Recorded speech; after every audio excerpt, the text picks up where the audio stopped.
ஞானத்தோடு போராட முடியலையா? இன்று கர்த்தர் சொல்லுவது ஏசாயா 29:14.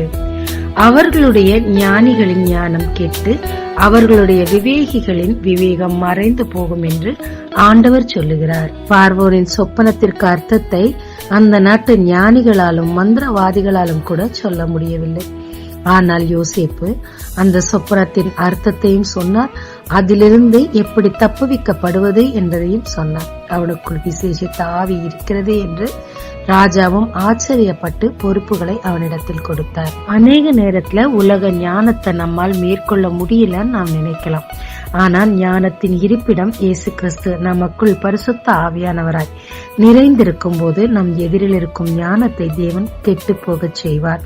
நம்மையோ தேவன் அவர் ஞானத்தின்படி நடத்துவார். ஜெபிக்கலாமாங்க. தேவரே, உலக ஞானத்தோடு என்னால போராட முடியலப்பா, நீரே என் ஞானமாய் இருந்து என்னை வழி நடத்தும். இயேசு மூலம் பிதாவே, ஆமென். இயேசு கிறிஸ்துவின் நாமத்தில் இந்த நாளில் உங்களை ஆசீர்வதிக்கும் ஜீசஸ் விஷன்.